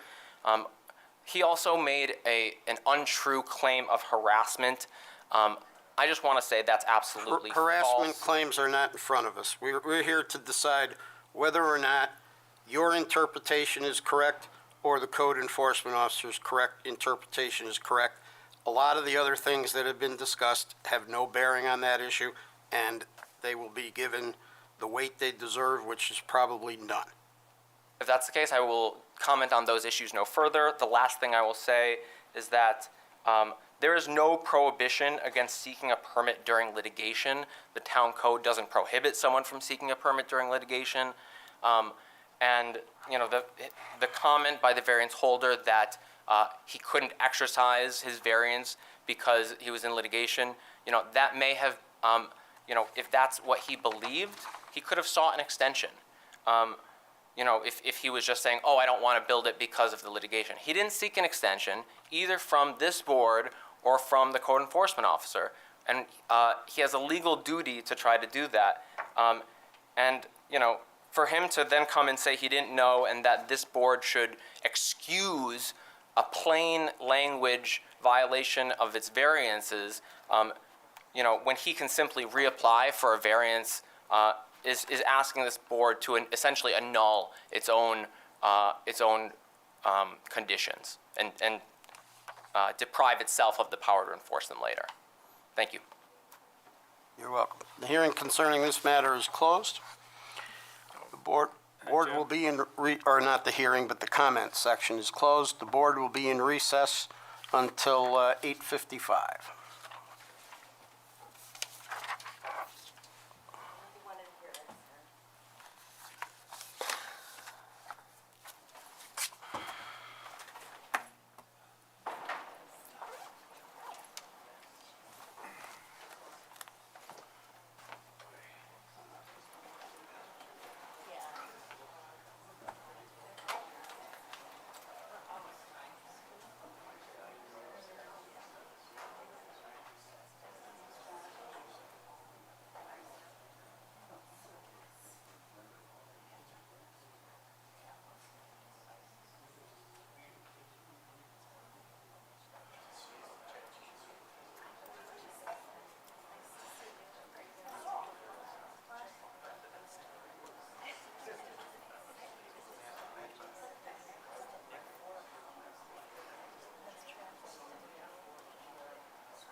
applications. Is the applicant pertaining to 149 Belmead Road present? No. Is the applicant pertaining to 115 Valley View Crescent present?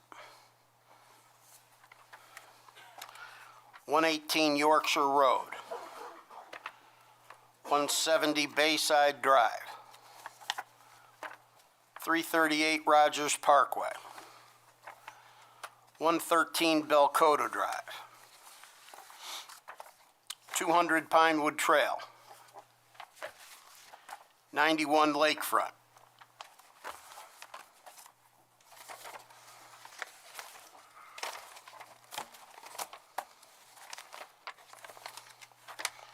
And the board action matter interpretation.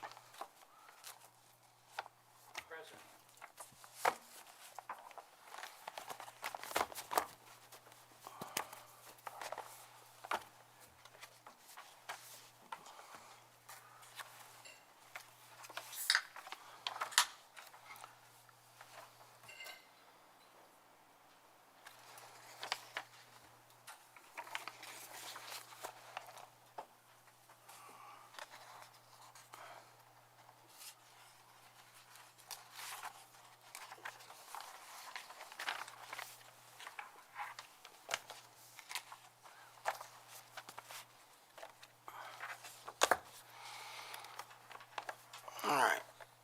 So the first case for which the applicant remains present is the application pertaining to 118 Yorkshire Road.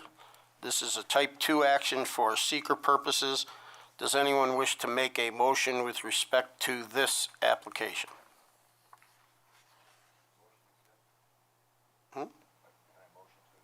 Yeah. Well, you just need to turn on your mic. I motion to accept.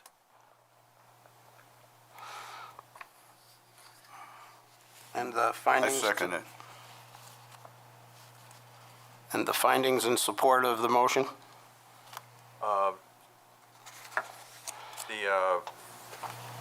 The construction was done properly, done well. They've agreed to go and to put up the railings, which were pictured in the original construction, and for that, the project. So you want to grant it with the condition that railings be installed? Yes.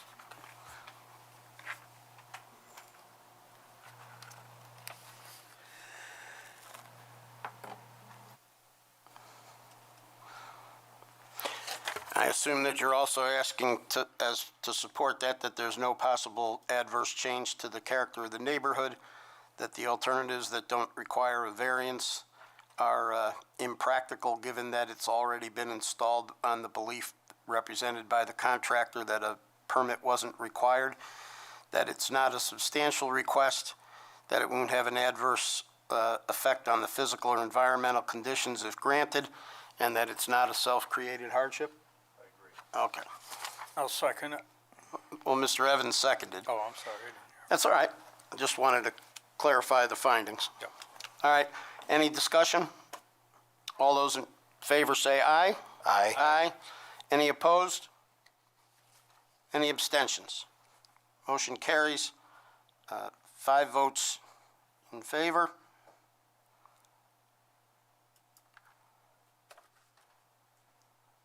I just have one question. As I said at the beginning, this is a portion where no public input is allowed unless the board specifically requests it, and I'm not aware of a request. Can I clarify part of the addition? We've granted a variance with the condition that railings be installed. I don't know that that requires clarification. Does anyone on the board wish to have clarification? Motion carries 5 votes in favor, no opposed, no abstention. 2 members of the board are absent. Actually, 3 members of the board are absent, and Mr. Devlin, as an alternate, is present.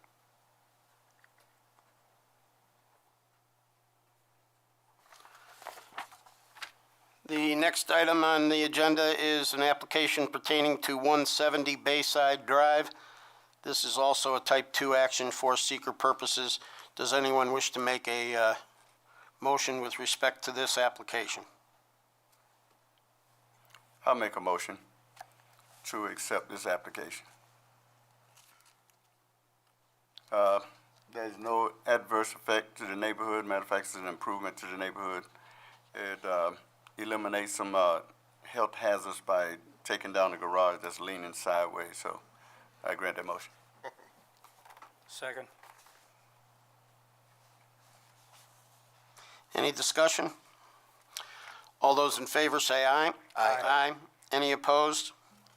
Any abstentions? Motion carries, 5 votes in favor.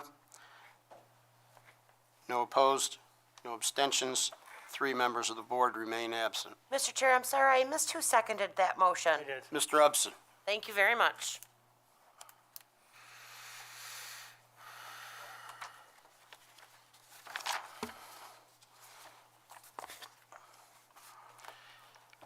Next item on the agenda is the application pertaining to 338 Rogers Parkway.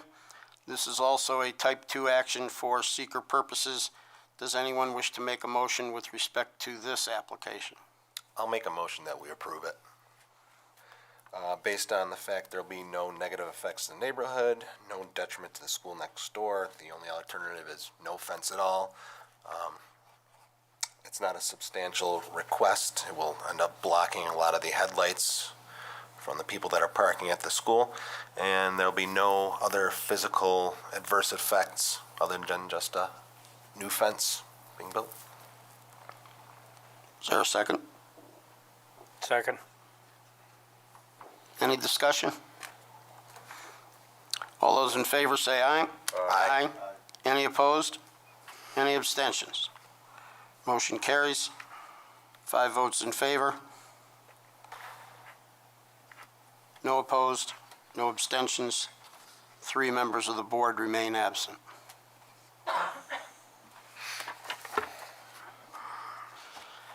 Next item is the application pertaining to 113 Belcoto Drive. This is also a type 2 action for seeker purposes. Does anyone wish to make a motion with respect to this application? I'll move that we grant this application.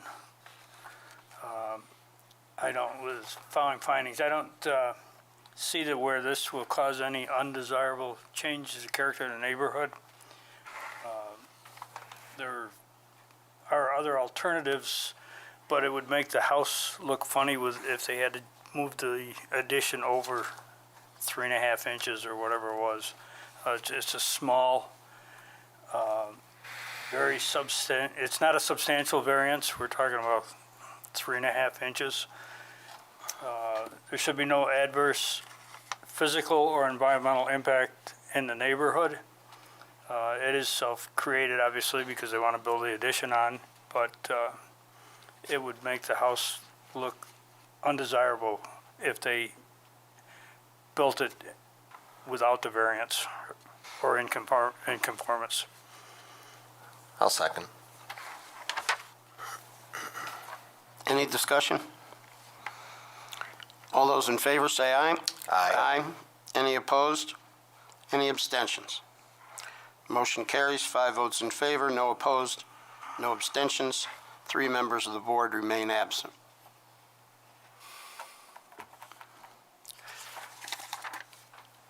Next item is the application pertaining to 184 and 200 Pinewood Trail. This is a type 2 action for seeker purposes. Does anyone wish to make a motion with respect to this application? I'll make a motion that we grant the variance with the condition that the expanded area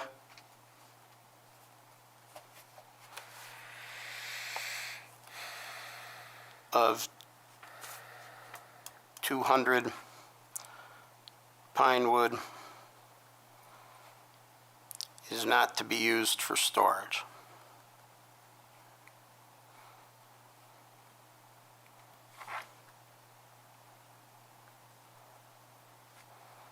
Of vehicles,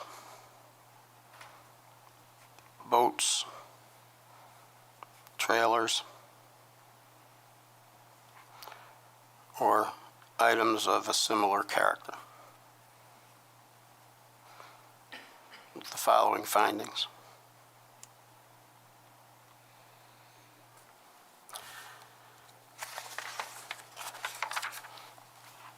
The application will not result in any change to the neighborhood character. What is being approved is the changing of a line that is only visible on paper and referenced in deeds. It does not create any change in the neighborhood itself. The alternatives that don't require a variance would be an easement. However, the applicant indicated that for reasons that I'm not clear on, an easement was not a viable alternative, and it was recommended that they pursue the subdivision as being the most viable alternative. It's not a substantial request in that all it's doing is moving a line. It will have no adverse effect on the physical or environmental conditions. To the extent that it may be viewed as self-created, that is not an issue that would preclude granting of the variance. Is there a second? Second. Any discussion? Yes. I understand what she says, I understand what the applicants say, but moving the line with that person owning the property when they can just add it to the deed, with the conditions that you put on granting him the ability to do that, when a new person buys that property, they are probably not going to abide by those conditions. So anything is done, it should be in mind that that person is not going to own that property forever. Someone else is going to own the property.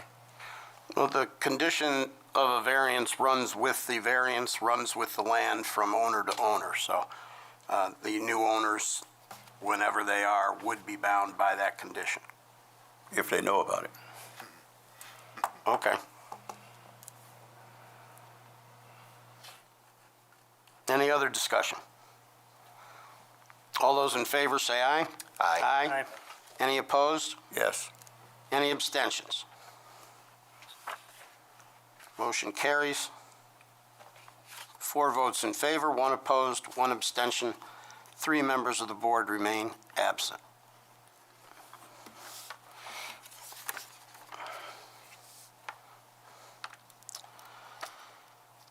The next item on the agenda for consideration is the application pertaining to 91 Lakefront. This is a type 2 action for seeker purposes. I'll make a motion that we deny the variance as requested. Following findings. Increasing from 8 to 10 units would be increasing the density of the property by a factor of 25%, which is not insubstantial. The alternatives that don't require a variance are to build the number of units that are allowed under the existing requirements of the code, which is 8. Increasing the number of units by 25% is a substantial request.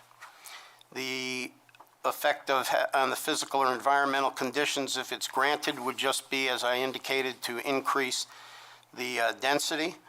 The situation is self-created, and the only justification that was put forth for it was that the applicant wished to be able to build 10 units instead of 8, which would realize a greater profit for the applicant, which I don't believe is a sufficient reason for granting a variance. Is there a second? Second. Any discussion? All those in favor say aye. Aye. Aye. Did we, type 2 action, was it? I did that, yes. Okay, It's I'm a type sorry, 2 I action. missed That's it. all right. Fine. All those in favor say aye. Aye. Any opposed? Any abstentions? Motion to deny the variance is approved. 5 votes in favor. No opposed. No abstentions. 3 members of the board remain absent.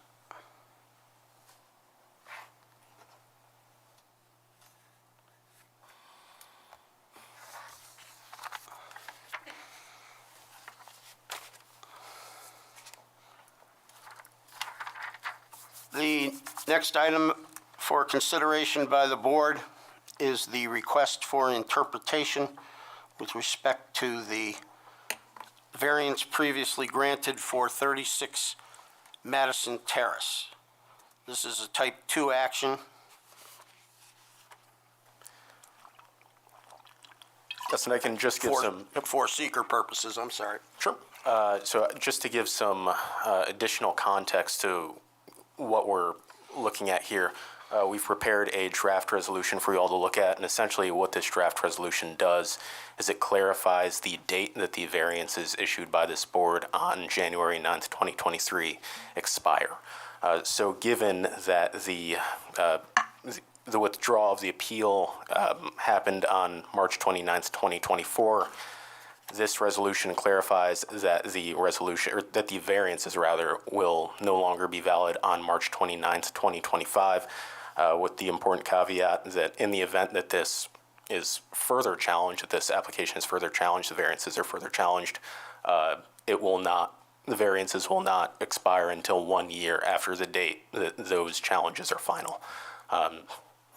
So I'm happy to answer any additional questions that you all may have about this appeal, but, essentially the way that we see it is because that Article 78 was filed right after these variances were granted, it kept the applicant in litigation, and, it was further, appealed through the Fourth Department, which, of course, kept the variances in limbo until that March 29th, 2024 date.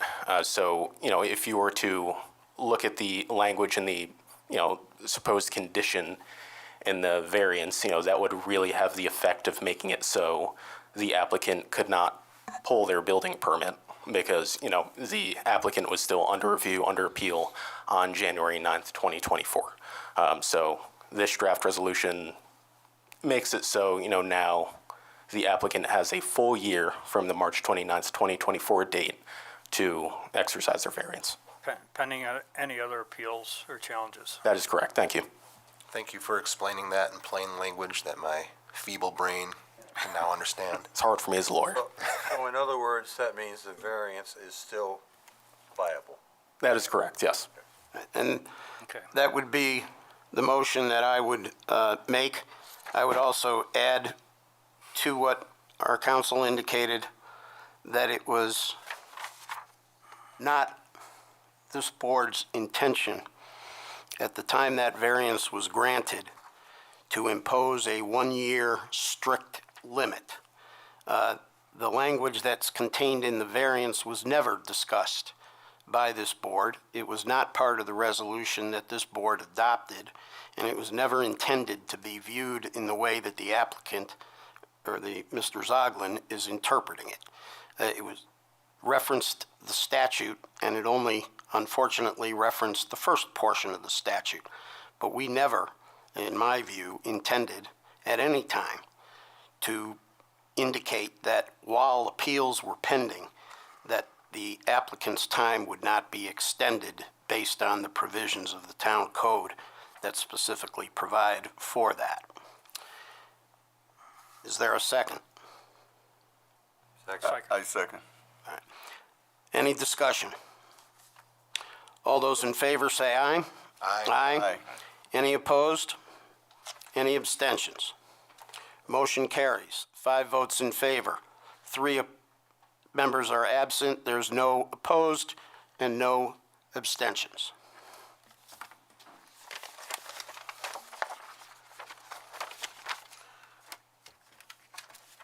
The next item for consideration is the application pertaining to 149 Belmead Road. This is a type 2 action for seeker purposes. Does anyone wish to make a motion with respect to this application? I'll make a motion that we approve the application.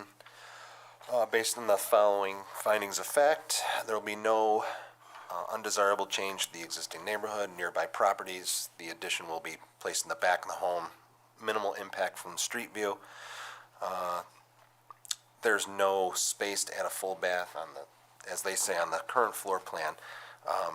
Just the 1-foot variance allowed best use of the bathroom area. It's not substantial. They only need 1 foot to complete that bathroom. no effect on the view, like I said, or the physical drainage, environmental stuff. And it's not self-created because it was built with a bathroom on the second floor, as some homes were, and they want to have one on the first floor. Is there a second? I'll second. Any discussion? All those in favor say aye. Aye. Aye. Any opposed? Any abstentions? Motion carries. 5 votes in favor, no opposed, no abstentions. 3 members of the board remain absent. The final item, what? No, almost fine. Chickens. Yeah, chickens. I'm looking for the chicken sheet here. I'm gonna let that go. Yeah, I know, I saw it. I separated it out by who was here and who had left. And, You want mine? Oh, you got the yellow one. no, this is the, oh, here it is. It's stuck to the back of the application on Bell Mead. All right, this is the application pertaining to 115 Valley View Crescent. This is an application to renew a special use permit. This is a type 2 action for seeker purposes. I would move that we grant the application for a special use permit with the following conditions: that the applicant can harbor up to 6 hens for a 5-year period with no replacement hens and no roosters. There will be an annual inspection by the town staff with no advance notice of the coop and the surrounding area. Outdoor structures enclosed with fencing, wire mesh. The wire mesh fencing needs to be buried 2 feet below the ground as it is to prevent access to the enclosed area where animals are being kept, or an apron of 2 feet. The coop and the run are to be at least 4 feet from the property lines. The coop must be maintained and cleaned, and the food is to be stored indoors in sealed containers. I have not included the submission of an annual health certificate because from the testimony that was offered by the applicant and information provided to the board, it appears that that may not be as necessary and beneficial as we had once believed it to be, so I would not be including that condition. Is there a second? Second. Oh, okay. Go ahead. Any discussion? I just have to make a note here, I'm sorry.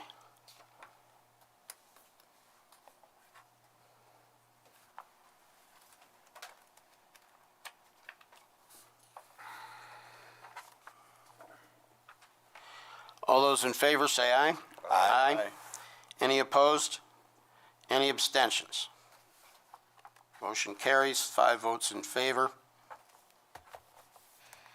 No opposed, no abstentions. 3 members of the board continue to be absent.